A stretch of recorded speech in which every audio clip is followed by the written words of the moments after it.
هادي له أشهد أن لا إله إلا الله وحده لا شريك له وأشهد أن محمدا عبده ورسوله اللهم صل على محمد وعلى آل محمد كما صليت على إبراهيم وعلى آل إبراهيم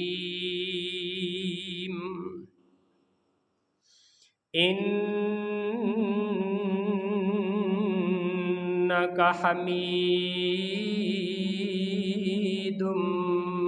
مجيد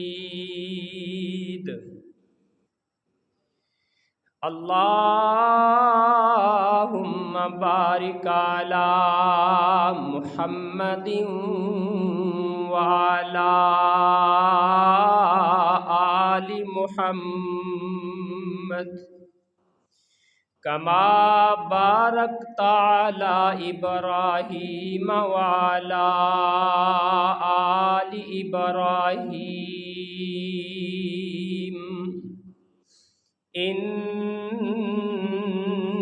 إنك حميد مجيد أما بعد فإن خير الكلام كتاب الله وخير الهدي هدي محمد صلى الله عليه وآله وسلم وشر الأمور محدثاتها وكل محدثة بدعة وكل بدعة ضلالة وكل ضلالة في النار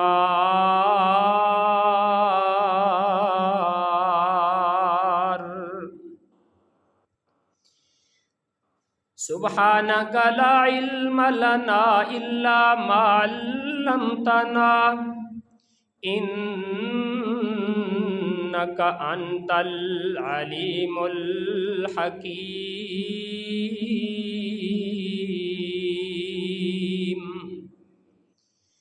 رب اشرح لي صدري ويسر لي أمري واحلل عقدة من لساني يفقهوا قولي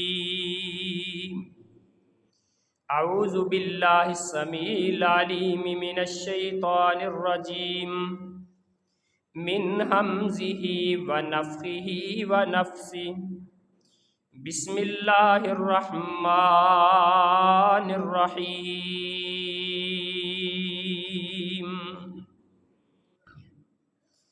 ليشهدوا منافع لهم ويذكروا اسم الله في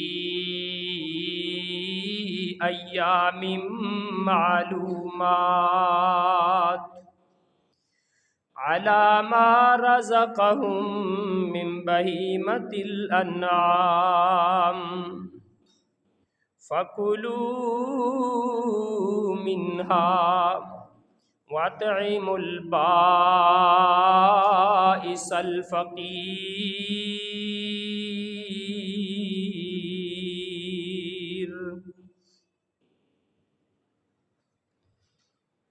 اپنے اپنے نفع حاصل کر لیں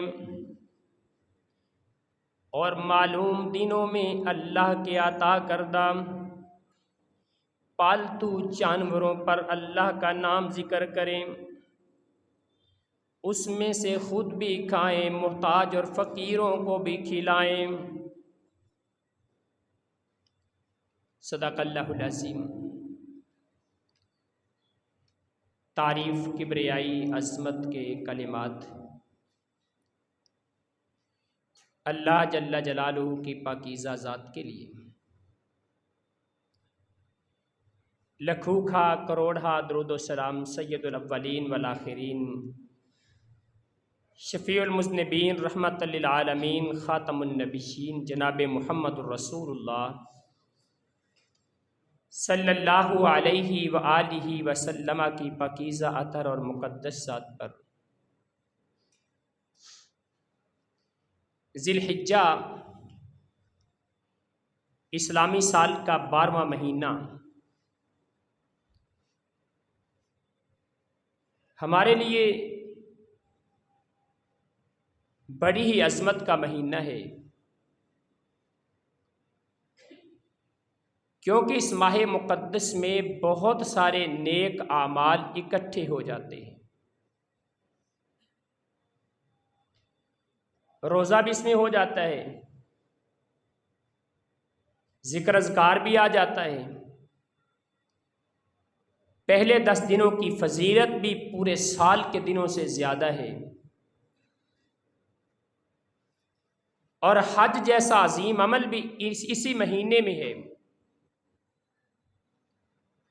اور قربانی جس کو رسول اللہ صلی اللہ علیہ وسلم نے ہجرت مدینہ کے بعد 1 سال بھی آپ نے نہیں چھوڑا، اس کی ترغیب بھی دی، حکم بھی دیا، فضائل بھی بیان کیے، مسائل بھی بیان کیے، تو قربانی بھی اسی مہینے میں ہے۔ آج اس مہینے کی 8 تاریخ ہے، اور کل انشاءاللہ اس مہینے کی 9 تاریخ ہوگی، جس کے روزے کے بارے میں رسول اللہ صلی اللہ علیہ وآلہ وسلم فرماتے ہیں، صیام یوم عرفۃ احتسب علی اللہ ان یکفر السنۃ الماضیۃ واللتی قبلہا۔ عرفہ کے دن کا روزہ رکھنے والے کے بارے میں اللہ کے رسول فرماتے ہیں، مجھے اللہ سے یہ امید ہے کہ اللہ تعالیٰ اس کی زندگی کے 2 سالوں کے گناہ معاف فرما دے گا۔ اور اس مہینے کی 10 تاریخ کو ہم قربانی جیسا عظیم عمل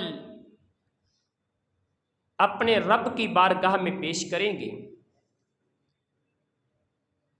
جس کے بارے میں رسول مکرم صلی اللہ علیہ وسلم فرماتے ہیں کہ آج 10 ذی الحجہ کو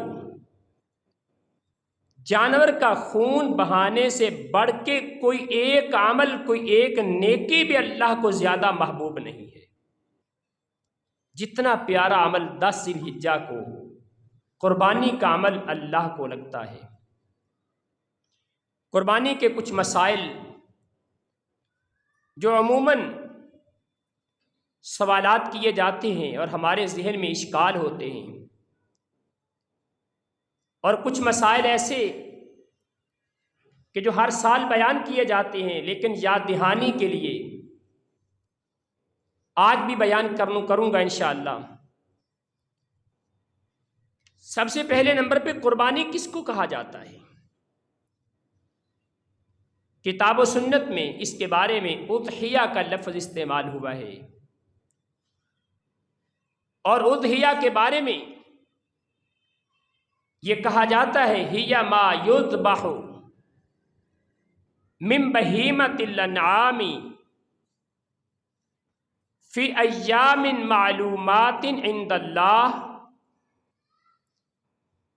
چند معلوم دنوں کے اندر اللہ کے نام پہ بہیمۃ الانعام میں سے کسی ایک جانور کو ذبح کرنا یا ایک سے زیادہ کو ذبح کرنا، اس کو قربانی کہا جاتا ہے۔ قربانی کے بارے میں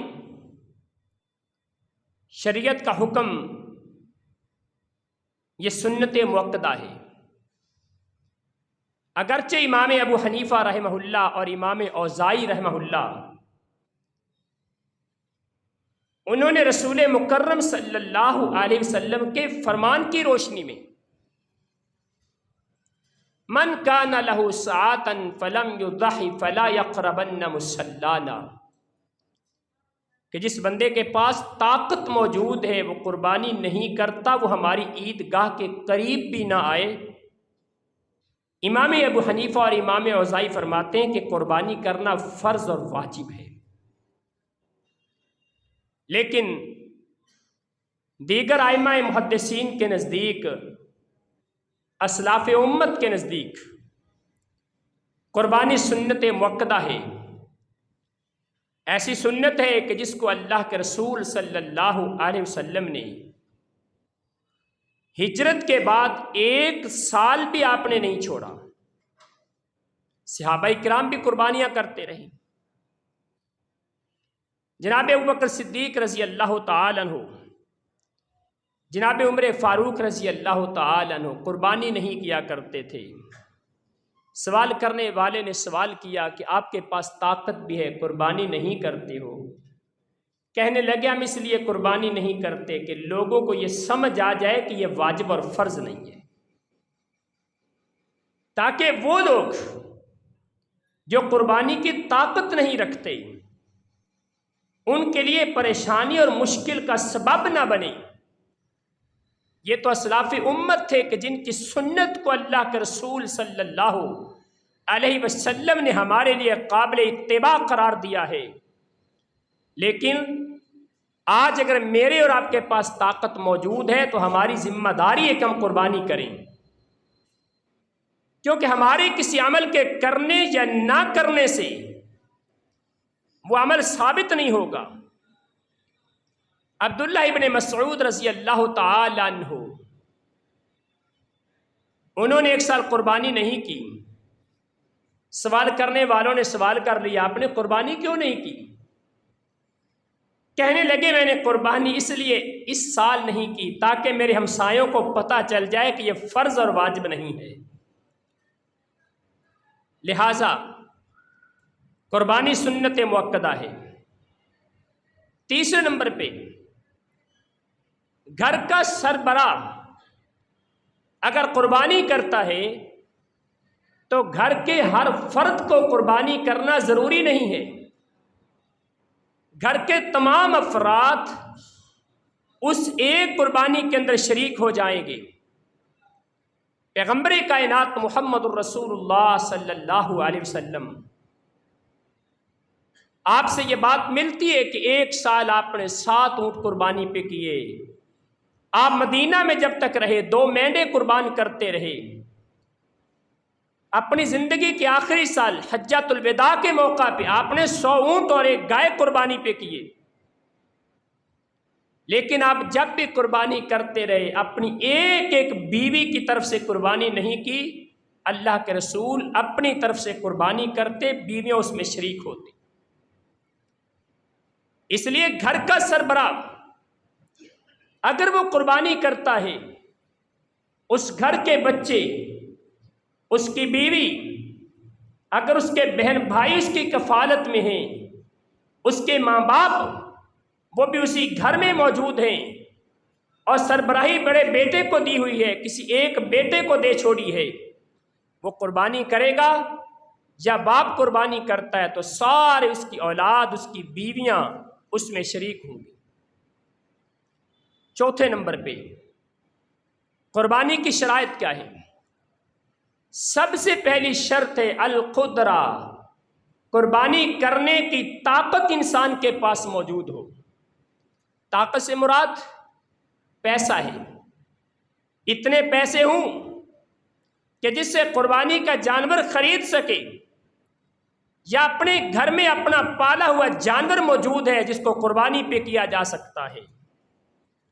یہاں پہ ایک سوال عموماً لوگ کرتے ہیں کہ قرض لے کے قربانی کی جا سکتی ہے؟ اگر آپ کے پاس یہ طاقت موجود ہے کہ آپ قرض چکا سکتے ہیں، آج ادھار لیا، کل کو آپ وہ قرض اتار سکتے ہیں تو پھر آپ پہ قربانی آپ کے لیے کرنا بہتر ہے۔ لیکن اگر قرض نہیں اتار سکتے تو پھر قرض ایک ایسی ذمہ داری ہے، بلکہ اسلاف تو یہاں تک کہتے ہیں ایک بندہ مقروض ہے، اس نے قرض بھی ادا کرنا ہے، قربانی بھی کرنی ہے، لیکن دونوں میں سے ایک کی گنجائش ہے، یا اپنا قرض اتار سکتا ہے یا قربانی کر سکتا ہے، تو اسلاف کہتے ہیں کہ اپنا قرض پہلے اتارے، کیونکہ قرض میں معافی نہیں ہے۔ اگر اس کو موت آ گئی تو اس کی تو نماز جنازہ ہی رسول اللہ صلی اللہ علیہ وسلم نے نہیں پڑھی۔ لہٰذا اس مسئلے کو سمجھنے، ہر انسان کو اپنی حیثیت کا پتہ ہے کہ اس کے معاملات کیا ہیں۔ نہ میں پہچان سکتا ہوں، نہ کوئی مولوی پہچان سکتا ہے، نہ کوئی عالم دین پہچان سکتا ہے۔ میری حیثیت کو میں ہی پہچان سکتا ہوں کہ میرے کیا معاملات ہیں، اور میرے رب کو پتہ ہے۔ یہ اللہ اور انسان کا معاملہ ہے۔ اگر آپ سمجھتے ہیں کہ قرض لے کے قربانی کر سکیں اور بعد میں ادا کرنے کی طاقت موجود ہے تو قرض لے کے قربانی کرنے میں کوئی حرج نہیں ہے۔ عموماً لوگوں کے ذہن میں یہ سوال ہوتا ہے قرض لے کے قربانی کریں گے، پتہ نہیں قربانی نہیں ہوگی۔ قربانی تو ہو جائے گی لیکن قرض اتارنا ضروری ہوگا۔ اور اس کے بعد شرائط کے اندر دوسری شرط یہ ہے ان تکون من بہیمۃ الانعام، قربانی کا جانور ان جانوروں میں سے ہو جن کے بارے میں رسول اللہ صلی اللہ علیہ وسلم نے، صحابہ کرام نے، اسلاف امت نے رہنمائی کر دی ہے، ان جانوروں میں سے قربانی کا کوئی جانور ہو۔ اور تیسرے نمبر پہ بِأَن تَكُونَ خَالِيَةً مِّنَ الْعُيُوبِ الْمَانِعَةِ، قربانی کا جانور ان تمام عیوب سے پاک ہونا چاہیے جو عیوب کتاب و سنت نے بیان کر دیے کہ ان عیوب کی موجودگی میں قربانی نہیں کی جا سکتی۔ وہ عیوب کون سے ہیں؟ سب سے پہلا عیب العوراء البین، بھینگا پن، جانور کانا ہو اور اس کا کانا پن واضح ہو، نظر آتا ہو کہ یہ جانور کانا ہے۔ اب یہاں پہ ابھی پچھلے دنوں ایک سوال کیا گیا، سوال یہ تھا کیا نابینے جانور کی قربانی کی جا سکتی ہے؟ بھائی اللہ کے رسول نے تو کانے کی قربانی کو منع کر دیا ہے، بالاولیٰ نابینے کی قربانی نہیں کی جا سکتی۔ اسی طرح وہ جانور جو دن کے ٹائم میں تو دیکھ سکتا ہے لیکن رات کو نہیں دیکھ سکتا، یا رات کے ٹائم میں دیکھتا ہے دن کو نہیں دیکھ سکتا، یا اس کی آنکھ کے اندر ٹیڑھ پن موجود ہے، ایسے تمام جانور قربانی کے لیے جائز نہیں ہیں۔ دوسرے نمبر پہ عیوب کے اندر یہ بات ہے کہ وہ جانور جس کا کان کا یہ پردہ جو لٹک رہا ہوتا ہے آگے سے کٹا ہوا ہو، پیچھے سے کٹا ہوا ہو، چوڑائی میں کٹا ہوا ہو، اس کے پردے میں سوراخ نظر آتا ہو، اگر کان کے اندر یہ چار عیوب ہیں تو وہ جانور بھی قربانی کے لیے جائز نہیں ہے۔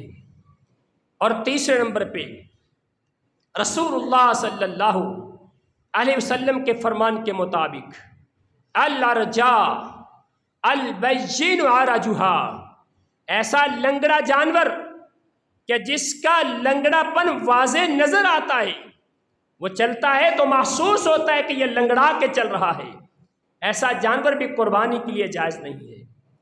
اور چوتھے نمبر پہ وہ جانور المریض البین مرضھا، ایسا بیمار جانور جس کی بیماری واضح نظر آتی ہو۔ اور پانچویں نمبر پہ الکثیر التی لا تنقی، وہ جانور جس کا دماغ ہی ٹھیک نہیں ہے، مجنون اور پاگل قسم کا جانور، وہ بھی قربانی کے لیے جائز نہیں ہے۔ اور اسی طرح وہ جانور بھی قربانی کے لیے جائز نہیں ہے الہزال المزیر للمخ، اتنا کمزور، اتنا لاغر کہ اس کے ہڈیوں کے اندر سے وہ مغز اور گودا ختم ہو چکا ہے، منہ ختم ہو چکا ہے، اور وہ جانور بھی قربانی کے لیے جائز نہیں ہے۔ اللہ کے رسول نے اس سے بھی منع فرما دیا ہے۔ اور سب سے بڑا جو عیب ہے وہ قربانی کے جانور کا کھیرا ہونا ہے۔ کھیرا جانور بھی قربانی کے لیے جائز نہیں ہے۔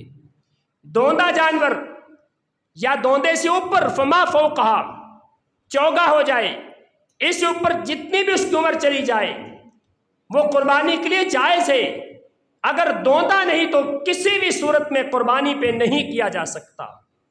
ہاں، رسول اللہ صلی اللہ علیہ وسلم کا فرمان ہے لا تذبحوا الا مسنّا، دوندے کے علاوہ کوئی جانور قربانی کے لیے نہ کرو، الا یعصر علیکم فجزعۃ من الضان، اگر تم پہ مشکل ہو جائے، جانور منڈی سے مل نہیں رہا یا تمہارے پاس خریدنے کی طاقت موجود نہیں، تو پھر بھیڑ کا 1 سال کا چھترا، 1 سال کی چھتری، جو بھیڑ کا بچہ یا بچی 1 سال کا ہونا ضروری ہے، اس کی قربانی کی جا سکتی ہے۔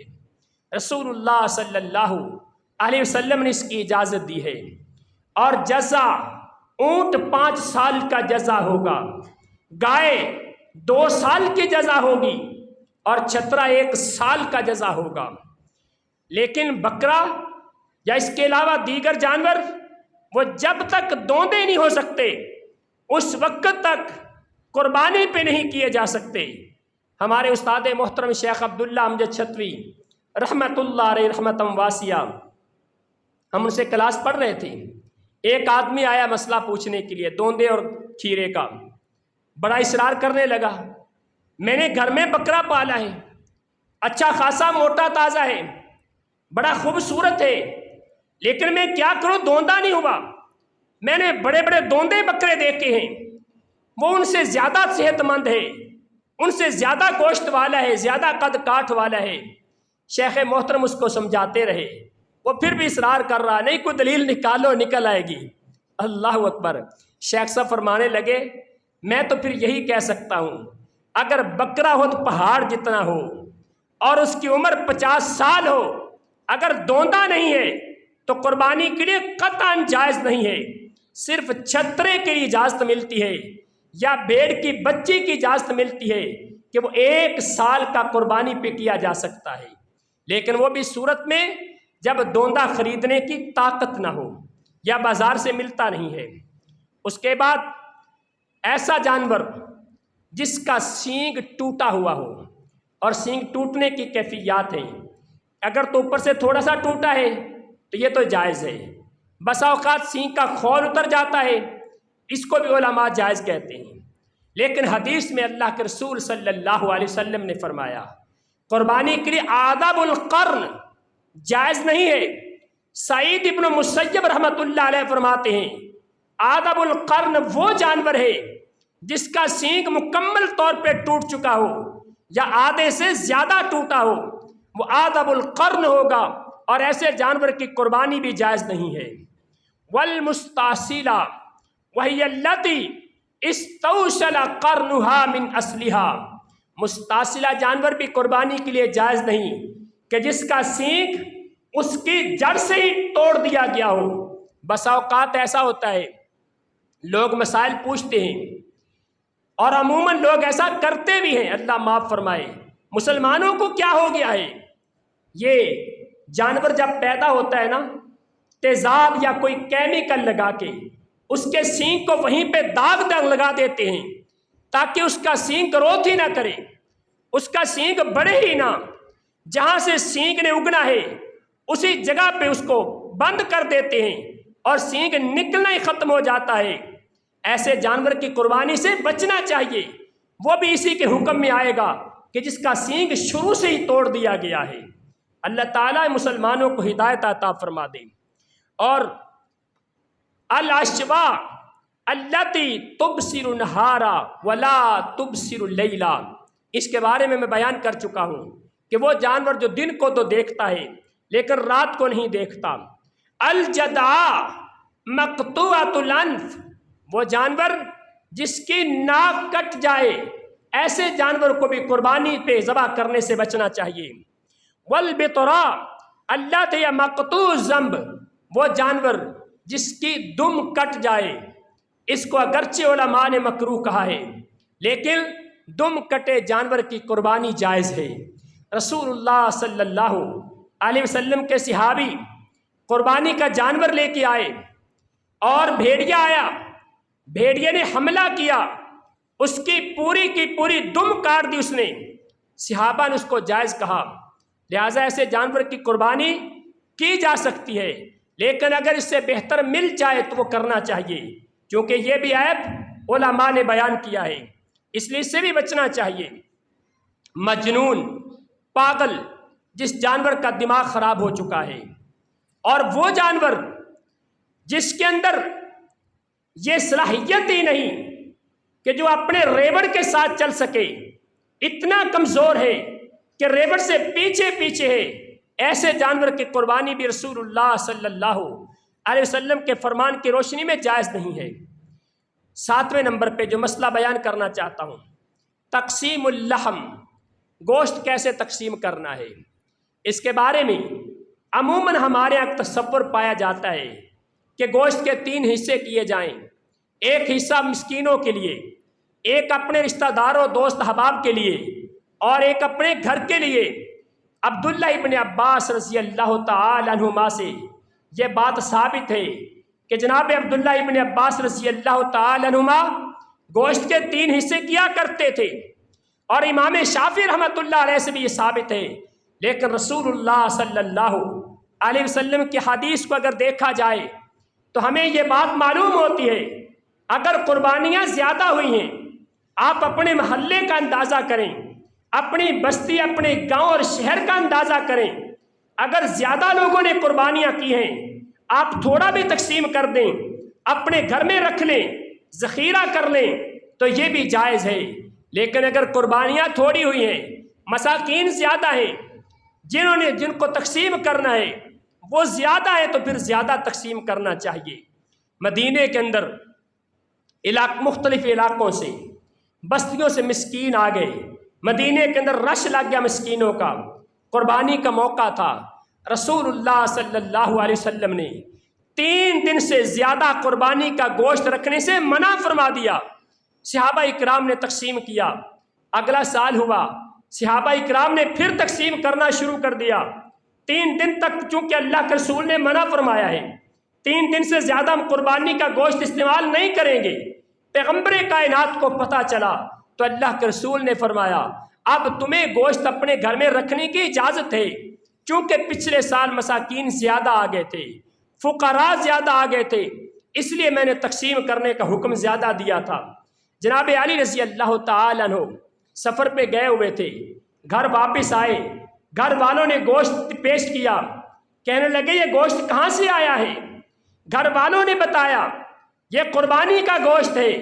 کہا انا للہ و انا الیہ راجعون، اتنے دنوں سے ابھی تک قربانی کا گوشت، اللہ کی قسم میں اس گوشت کو ہاتھ تک نہیں لگاؤں گا جب تک پیغمبر کائنات محمد الرسول اللہ سے پوچھ نہیں لوں گا صلی اللہ علیہ وسلم۔ صحابہ کا دین پہ عمل کرنا کس قدر کمال کا تھا، رسول اللہ صلی اللہ علیہ وسلم سے رہنمائی لینا شوق اور جذبہ کتنا تھا۔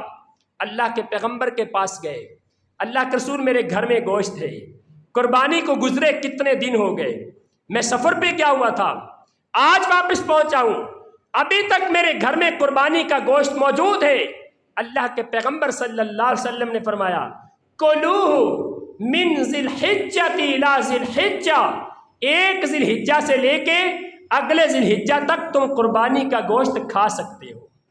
سیدہ عائشہ صدیقہ رضی اللہ تعالی عنہا آپ فرماتی ہیں ہم قربانی کا گوشت اس کو خشک کر کے رکھ لیا کرتے تھے، اور بسا اوقات پورا سال گزر جاتا، اگلا ذی الحجہ آ جاتا، ہم اگلے ذی الحجہ میں جا کے کھایا کرتے تھے۔ مثال کے طور پہ ابھی ذی الحجہ کا مہینہ ہے نا، اگلے سال کے ذی الحجہ تک قربانی کا گوشت کھایا جا سکتا ہے، لیکن اس کا مطلب یہ نہیں ہے کہ اپنی فریج تو مکمل طور پہ بھر لیں اور غرباء کو، مساکین کو محروم کر دیں۔ پہلے تقسیم کریں، دل کھول کے تقسیم کریں، بخیلی سے کام نہ لیں، کنجوسی سے کام نہ لیں، خیر خواہی کے ساتھ ہم دردے کو مد نظر رکھتے ہوئے غرباء اور مساکین میں تقسیم کریں، پھر جو آپ کا حصہ بچ گیا اس کو اپنے گھر میں ذخیرہ کر لیں، جب تک مرضی کھاتے رہیں، اس میں کوئی پابندی نہیں ہے۔ اور جو قربانی کے پائے ہیں، اس کے بارے میں رسول اللہ صلی اللہ علیہ وسلم کی بیوی ام المومنین سیدہ عائشہ صدیقہ رضی اللہ تعالی عنہا آپ فرماتی ہیں اللہ کے رسول صلی اللہ علیہ وسلم کی سنت تھی، آپ قربانی کے 15 دن بعد اس قربانی کے جانور کے پائے کھایا کرتے تھے۔ اس سنت پہ بھی عمل کرنا چاہیے۔ اور اس کے بعد تقسیم لحم کے بعد 8ویں نمبر پہ اہداء الکافر، قربانی کا گوشت جب تقسیم کرنا ہے آپ غریبوں میں تقسیم کریں، ان لوگوں کو دیں جو مانگنے کے لیے آتے ہیں، ان میں تقسیم کریں جو نہیں مانگتے، سفید پوشی اختیار کرتے ہیں، مانگتے ہوئے شرم محسوس کرتے ہیں، اپنے رشتہ داروں میں تقسیم کریں، اپنے محلے میں تقسیم کریں، اور اگر کوئی غیر مسلم ہمارے محلے میں رہتا ہے اس کو بھی قربانی کا گوشت دیا جا سکتا ہے تالیف قلب کے لیے، تاکہ وہ ہمارے قریب ہو جائے، ہماری بات سننے والا بن جائے۔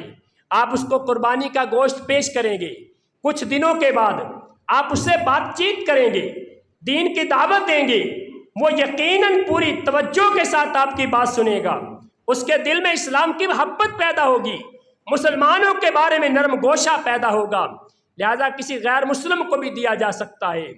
اور 9ویں نمبر پہ جانور اگر آپ نے خرید لیا، قربانی کا جانور خریدتے وقت اس کے سارے عیوب دیکھنے ہیں، اس کی آنکھ میں کوئی نقص تو نہیں، کان میں کوئی نقص تو نہیں، دوندا تو ہے نا، سینگ تو نہیں ٹوٹا ہوا، لنگڑا پن تو نہیں اس میں، بیمار اور لاغر تو نہیں ہے، اس کے سارے عیوب اس وقت دیکھ لیے، لیکن خریدنے کے بعد اگر اس میں پھر عیب پیدا ہو گیا تو اس جانور کا کیا کیا جائے گا؟ عموماً یہ سوال ہوتا بھی ہے، ہمارے ذہن میں اشکال بھی ہے کہ جب خریدنے کے بعد عیب پیدا ہوا، شیخ صالح العثیمین، شیخ ابن باز رحمہ اللہ، ان کی طرف سے تو یہ منقول ہے کہ جب قربانی کا جانور خرید لیا اس میں پھر عیب پیدا ہو گیا، اس کے 2 صورتیں ہیں، ایک وہ عیب پیدا ہوا ہماری غفلت کی وجہ سے، قربانی کرنے والے کی لاپرواہی کی وجہ سے، اگر عیب پیدا ہو گیا تو اس کی ذمہ داری ہے کہ وہ جانور تبدیل کرے، لیکن اگر اس کی بے پرواہی، اس کی غفلت کی وجہ سے عیب پیدا نہیں ہوا، اللہ کی طرف سے ایسا کام ہو گیا تو پھر تبدیل کرنا ضروری نہیں ہے۔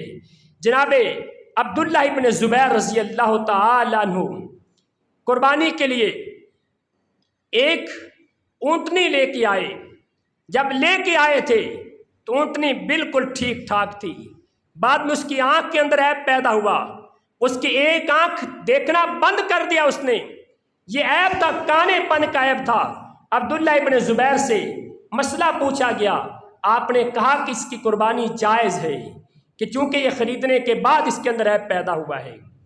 اور اس کے اندر علماء یہ بھی فرق کرتے ہیں، اگر آپ کے پاس طاقت موجود ہے، آپ اس کو تبدیل کر سکتے ہیں تو پھر اس کو تبدیل کرنا بہتر ہے تاکہ شک سے بچا جا سکے، کیونکہ کچھ فقہائے امت کا یہ موقف بھی ہے کہ قربانی کا جانور جب ذبح کرنا ہے، ذبح کرتے وقت عیوب سے پاک ہونا چاہیے، ہر قسم کے نقص سے پاک ہونا چاہیے۔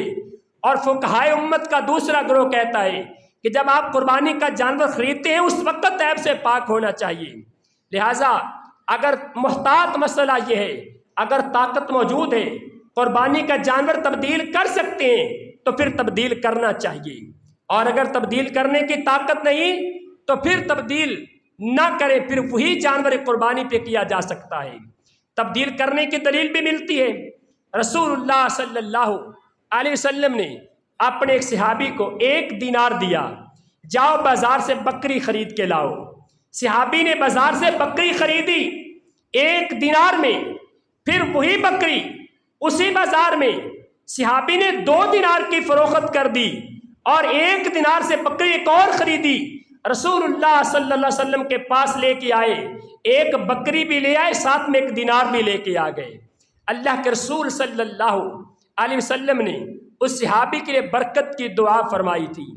پھر صحابہ بیان کرتے ہیں اگر وہ مٹی کا سودا بھی کر لیتا اللہ اس میں بھی اس کو برکت عطا فرما دیتا تھا۔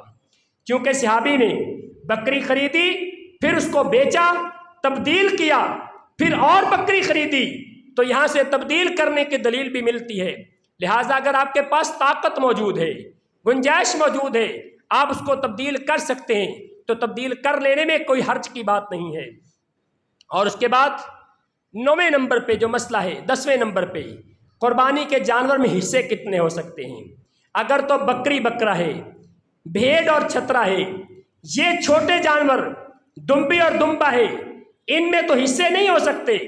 ایک سرپرست گھر کا قربانی کرے گا تو سارے گھر کی طرف سے ہوگی، لیکن اگر بڑے جانور ہیں جس طرح کے گائے ہے، اونٹ ہے، اس کے اندر حصے اللہ کے رسول صلی اللہ علیہ وسلم نے بیان فرمائے ہیں۔ گائے کے اندر 7 حصے ہیں اور اونٹ کے بھی 7 حصے ہیں۔ اگر جامع ترمذی کی روایت کو دیکھا جائے جو کہ حسن درجے کی روایت ہے، اس روایت کی روشنی میں اونٹ کے 10 حصے بنتے ہیں۔ لہٰذا بہتر یہی ہے کہ اونٹ کے بھی 7 حصے رکھے جائیں، لیکن اگر قربانی کرنے والے زیادہ ہیں اور جانوروں کی قلت ہے تو پھر اونٹ کے اندر 10 حصے بھی رکھنے جائز ہیں، حدیث سے یہ بھی ثابت ہے۔ بسا اوقات ہمارے ذہن میں ایک اور اشکال ہوتا ہے، کافی دنوں سے یہ مسائل پوچھے جا رہے ہیں۔ ابھی آج صبح ایک دوست نے پھر کال کی کہ ہمارے گاؤں کے اندر بڑا مسئلہ کھڑا ہو چکا ہوا ہے جی، کہ قربانی کے گائے کے اندر 7 سے کم حصے نہیں ہو سکتے۔ مثال کے طور پہ 2 بندے مل کے قربانی گائے کرنا چاہتے ہیں تو وہ 7 حصے کریں گے، 4 حصے ایک بندہ رکھے گا، 3 ایک رکھے گا۔ اگر 3 لوگ مل کے کرنا چاہتے ہیں تو وہ بھی آپس میں 7 حصوں کو تقسیم کریں گے۔ اگر 4 لوگ مل کے کرنا چاہتے ہیں تو 7 حصے کیے جائیں گے، 7 حصوں کو تقسیم کریں گے۔ ایسا کوئی مسئلہ نہیں ہے۔ اگرچہ شیخ صالح العثیمین اور شیخ ابن باز کے بارے میں یہ منقول ہے کہ وہ یہی کہتے ہیں کہ 7 حصے ہی کیے جائیں، لیکن رسول اللہ صلی اللہ علیہ وسلم کی حدیث سے ایسی کوئی دلیل نہیں ملتی۔ 7 حصے یہ میکسیمم ہے، منیمم جتنے بھی ہو جائیں اتنے حصے کیے جائیں گے۔ 2 بندے مل کے بھی گائے کر سکتے ہیں، ان دونوں کے 2 حصے ہوں گے۔ 3 بندے مل کے بھی کر سکتے ہیں، تب گائے کے 3 حصے کیے جائیں گے۔ 4 بندے مل کے کر سکتے ہیں، تب 4 حصے کیے جائیں گے۔ اگر 5 شریک ہوتے ہیں تو 5 حصے کیے جائیں گے۔ اگر 6 شریک ہو جائیں تو 6 حصے کیے جائیں گے۔ مکمل طور پہ 7 حصے کر کے تھوڑے لوگوں میں تقسیم کرنے کے بارے میں کوئی دلیل نہیں ملتی۔ لہٰذا اجتہاد ہے علماء کا، وہ بھی علماء کا قول ہے، یہ بھی علماء کا قول ہے۔ واضح طور پر کتاب و سنت کی کوئی دلیل کسی کے پاس نہیں۔ جس مسئلے پہ آپ کا دل مطمئن ہو جائے آپ اس پہ عمل کر لیں، اللہ تعالیٰ اس پہ ثواب عطا فرمائے گا۔ اگر غلطی ہوگی تب بھی ثواب ملے گا، اگر درستگی ہوگی تب اللہ تعالیٰ دوہرا اجر عطا فرمائے گا۔ 11ویں نمبر پہ اگر کوئی انسان، جیسا ہم قربانی کا گوشت تقسیم کرتے ہیں، کسی کو اللہ تعالیٰ نے توفیق دی ہے، اس کے پاس مال ہے، اس کے پاس وسائل ہے، وہ قربانی کے جانور خرید سکتا ہے، تو وہ قربانی کے پورے جانور بھی لوگوں میں تقسیم کر سکتا ہے، یہ بھی جائز ہے۔ رسول اللہ صلی اللہ علیہ وسلم نے ایک سفر کے موقع پہ اپنے صحابہ کرام کے درمیان قربانی کے جانور تقسیم کیے تھے۔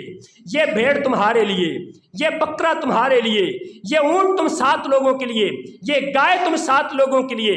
اللہ کے رسول نے قربانی کے جانور تقسیم کیے تھے۔ اگر اللہ تعالیٰ نے طاقت دی ہے، توفیق دی ہے، مال و دولت آپ کے پاس موجود ہے، آپ اپنے کسی غریب رشتہ دار کو پورے کا پورا بکرا بھی خرید کے اس کو تحفہ دے سکتے ہیں، آپ کسی کو پورا جانور خرید کے ہدیہ کر سکتے ہیں کہ تم میرے رشتہ دار ہو، تم میرے بھائی ہو، لیکن تمہارے پاس غربت ہے، تم قربانی نہیں کر سکتے، لاؤ میں تمہیں قربانی کا جانور خرید کے دیتا ہوں۔ یہ بھی ایک بہت بڑی نیکی کی بات ہے۔ اور 12ویں نمبر پہ اجتماعی طور پہ بھی قربانی کی جا سکتی ہے، جیسا کہ کسی ادارے میں، آج کل کئی ادارے ہیں اجتماعی قربانی کا اہتمام کرتے ہیں، آپ سے پیسے وصول کر لیں گے، آپ کی قربانی وہیں ادارے کے اندر کر دی جائے گی، آپ کو پتہ نہیں ہوگا، ایسا بھی جائز ہے۔ اس کو وکیل بنانا کہتے ہیں۔ آپ قربانی کے لیے کسی دوسرے کو وکیل بھی بنا سکتے ہیں کہ میری طرف سے آپ قربانی کر دیں۔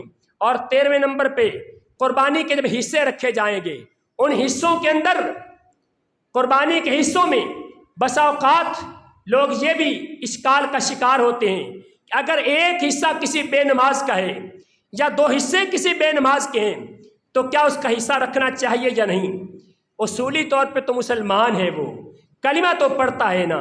رسول اللہ صلی اللہ علیہ وسلم نے فرمایا ہے کہ بے نماز انسان، ایک نماز کو چھوڑنے والا، جان بوجھ کے ترک کرنے والا، فقط کفارہ، اس نے کفر کر لیا ہے۔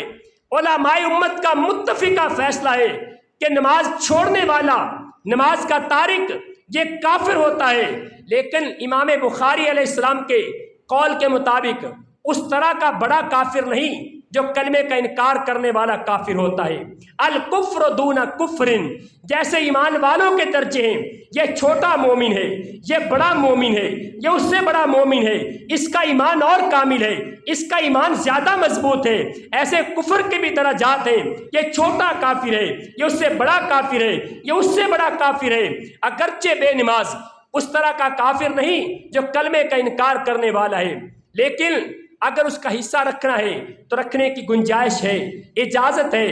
اور اگر تنبیہ کے لیے، اس کو سبق دینے کے لیے، اس کی عبرت کے لیے اس کا حصہ نہ رکھا جائے تاکہ یہ نماز پڑھنے والا بن جائے تو یہ زیادہ بہتر ہے۔ اللہ تعالی ہمیں اس کی توفیق عطا فرمائے۔ اور 14ویں نمبر پہ مسجد کی طرف سے قربانی کرنے کے معاملے میں عموماً یہ بھی سوال کیا جاتا ہے کہ کچھ لوگ اپنے ماں باپ کی طرف سے قربانی کرنا چاہتے ہیں، اپنے فوت شدہ کسی رشتہ دار کی طرف سے قربانی کرنا چاہتے ہیں، جیسا کہ سیدنا علی رضی اللہ تعالیٰ عنہ سے یہ بات ملتی ہے کہ سیدنا علی رضی اللہ تعالیٰ عنہ ہر سال 2 قربانیاں کیا کرتے تھے۔ اور اس حدیث پہ امام ترمذی رحمہ اللہ، امام ابو داود رحمہ اللہ، امام نسائی رحمہ اللہ، امام ابن ماجہ رحمہ اللہ، ان چاروں ائمہ اکرام نے باب بھی باندھے ہیں قربانی کی طرف سے میت کرنے کا۔ اور اس باب کے زیر تحت، اس باب کے تحت یہ حدیث لے کے آئے ہیں کہ سیدنا علی رضی اللہ تعالیٰ عنہ ہر سال 2 قربانیاں کیا کرتے تھے۔ کسی نے سوال کیا آپ 2 قربانیاں کیوں کرتے ہیں؟ کہتے ہیں مجھے اللہ کے رسول نے وصیت کی تھی علی جب تک زندہ رہو میری طرف سے بھی قربانی کرتے رہنا ہے۔ لیکن اگرچہ میں ایک بات کی وضاحت کر دوں، اگرچہ میرا پہلے موقف یہ تھا کہ مسجد کی طرف سے قربانی کی جا سکتی ہے، لیکن میں اپنے اس موقف سے رجوع کرتا ہوں۔ یہ حدیث ضعیف ہے، یہ حدیث ثابت نہیں ہے۔ رسول اللہ صلی اللہ علیہ وسلم نے اپنی امت کی طرف سے قربانی کی ہے، لیکن آپ نے الگ سے قربانی نہیں کی۔ اگر آپ مسجد کی طرف سے قربانی کرنا چاہتے ہیں تو یہ شرعاً جائز نہیں ہے۔ کتاب و سنت کی روشنی میں مسجد کے نام پہ الگ سے قربانی کرنے کی دلیل نہیں ملتی۔ ہاں، جو قربانی آپ خود کر رہے ہیں اس قربانی کے اندر مسجد کو بھی شریک کر لیں، اگرچہ اس کا نام نہ بھی لیں، نیت اور ارادے میں موجود ہے تو اس کا ثواب اللہ اس کو بھی پہنچائے گا۔ جیسا کہ رسول اللہ صلی اللہ علیہ وسلم کی صحیح حدیث ہے، اللہ کے پاک پیغمبر صلی اللہ علیہ وسلم نے قربانی کی، آپ فرماتے ہیں اللہ اس کو میری طرف سے قبول کر لے، میری امت کی طرف سے قبول کر لے، میرے اہل خانہ کی طرف سے قبول کر لے۔ جب آپ نے امت کا نام لیا تو پیغمبر کائنات کے کتنے امتی تھے جو دنیا سے جا چکے تھے، کتنے امتی تھے، آپ کے چچا بھی اس میں شامل ہیں جو شہید ہو چکے تھے، آپ کی زوجہ محترمہ سیدہ خدیجہ بھی اس میں شامل ہیں۔ لہٰذا اگر آپ اپنے گھر والی قربانی میں اپنے فوت شدگان رشتہ داروں کو ارادے اور نیت میں شریک کر لیں تو اللہ ان کو ثواب عطا فرما دے گا، لیکن مسجد کی الگ سے قربانی کرنے کی کوئی صحیح دلیل نہیں ملتی۔ 15ویں نمبر پہ خصی جانور کی قربانی بھی کی جا سکتی ہے، یہ بھی جائز ہے۔ خصی جانور کا ہونا کوئی عیب کی بات نہیں ہے، اور اگر خصی نہیں اس کی قربانی بھی کی جا سکتی ہے، دونوں طرح کے جانور کی قربانی جائز ہے۔ 16ویں نمبر پہ قربانی کے اوقات کیا ہیں؟ قربانی کے دن 10 ذی الحجہ سے لے کے 10 ذی الحجہ، 11 ذی الحجہ، 12 ذی الحجہ، 13 ذی الحجہ، 4 دن کے اندر آپ قربانی کر سکتے ہیں۔ لیکن پیغمبر کائنات محمد عربی صلی اللہ علیہ وسلم کی سنت ہے، آپ نے پہلے دن میں ساری کی ساری قربانیاں کی ہیں۔ یہ جو لوگ پہلے دن بھی قربانی کرتے ہیں، دوسرا بکرا دوسرے دن، تیسرا بکرا تیسرے دن۔ اللہ کے رسول صلی اللہ علیہ وسلم نے 100 اونٹ قربانی پہ کیے اور ایک گائے قربانی پہ کی۔ آپ نے سارے کے سارے ایک ہی دن میں پہلے دن میں قربان کیے تھے۔ لہٰذا اگر ٹائم مل جائے، کوئی مجبوری نہیں، کوئی مسئلہ نہیں، کوئی پرابلم نہیں، کوئی مشکل نہیں، تو کوشش کیجئے کہ پہلے دن قربانی کی جائے۔ باقی جو 3 دن ہیں، 11 کا، 12 اور 13 کا، 4 دن قربانی کے دیں۔ باقی والے 3 دنوں میں اجازت ہے، آپ مشکل میں ہیں، وقت نہیں مل سکا، کوئی معاملہ پیش آ گیا، تو ان 4 دنوں کے اندر جب چاہے قربانی کر سکتے ہیں۔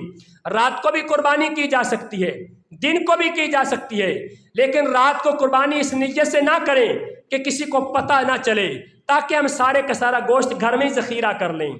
قربانی رات کو کرنی بھی جائز ہے، لیکن اس نقطۂ نظر سے منع اور حرام ہو جائے گی کہ کسی کو پتہ نہ چلے۔ جیسا کہ تفصیل میں نہیں جانا چاہتا، سورہ القلم کے اندر باغ والوں کا واقعہ بڑا مشہور ہے، اور 7ویں نمبر پہ کسی نے قربانی کا جانور خریدا، وہ جانور گم ہو گیا، چوری ہو گیا، اور یا مر گیا، فوت ہو گیا۔ اب وہ انسان کیا کرے؟ اس انسان کے پاس اگر گنجائش اور طاقت موجود ہے تو اسے دوسرا جانور قربانی پہ کرنا چاہیے، لیکن اگر طاقت نہیں، اس پہ ضروری نہیں ہے۔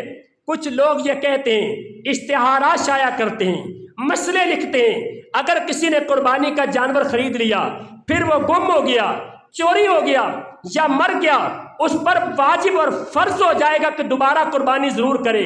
ایسی کوئی بات نہیں ہے۔ اگر کسی کے پاس جانور گم ہو گیا، چوری ہو گیا، مر گیا، تو دوبارہ اس پہ کرنا ضروری نہیں ہے، بلکہ اگر مل جائے، گنجائش ہو تو کر سکتا ہے۔ سیدہ عائشہ صدیقہ رضی اللہ تعالی عنہا، انہوں نے 2 بکرے خریدے قربانی کے لیے، دونوں ہی گم ہو گئے۔ آپ کے بھانجے عبداللہ ابن زبیر، عروہ بن زبیر کو پتہ چلا رضی اللہ تعالی عنہ، ان کو پتہ چلا کہ خالہ کے دونوں بکرے گم ہو گئے۔ انہوں نے 2 بکرے لیے، پھر خالہ کو بھیج دیے، آپ ان کی قربانی کریں۔ سیدہ عائشہ صدیقہ رضی اللہ تعالی عنہا نے ان 2 بکروں کی قربانی کر دی۔ بعد میں پہلے والے دونوں بکرے وہ بھی مل گئے، سیدہ نے وہ بھی دونوں قربانی پہ کر دیے۔ لہٰذا اگر گم ہو جائیں تو دوبارہ مل جائے تو کریں، نہیں مل سکتے، گنجائش ہے، طاقت ہے، خرید سکتے ہیں تو دوبارہ خریدیں، نہیں تو ضروری اور فرض نہیں ہے۔ 7ویں نمبر پہ جو ہمارے دوست احباب باہر کے ملکوں میں رہتے ہیں، ہمارے رشتہ دار باہر کے ملکوں میں، وہ پیسے پاکستان میں بھجوا دیتے ہیں کہ یہاں قربانی خرید کے ہمارے نام پہ قربانی کریں، تو قربانی کی جا سکتی ہے ان کے نام پہ، لیکن جب قربانی ان کے نام پہ ہو جائے گی، وہ اپنے بال اور ناخن تب کاٹیں گے، اس سے پہلے نہیں کاٹیں گے۔ اور 18ویں نمبر پہ قربانی کرنا افضل ہے یا صدقہ کرنا افضل ہے؟ عام دنوں میں، عام حالات میں صدقہ کرنا افضل ہے، لیکن قربانی والے دنوں میں قربانی کرنا افضل ہے۔ رسول اللہ صلی اللہ علیہ وسلم، آپ کو مساکین اور فقراء کے ساتھ بڑی محبت تھی، لیکن آپ نے ایک موقع پہ 7 اونٹ قربان کیے، آپ 2 میڑے قربان کرتے رہے، 100 اونٹ اور 1 گائے آپ نے قربان کی، آپ نے صدقہ تو نہیں کیا، اس لیے آپ نے قربانی کی ہے۔ قربانی کے ایام میں قربانی کرنا افضل ہے اور باقی ایام میں صدقہ کرنا افضل ہے۔ اللہ تعالیٰ سے دعا ہے اللہ عمل کی توفیق عطا فرمائے۔ اقول قولی ھذا واستغفر اللہ لی ولکم ولسائر المسلمین۔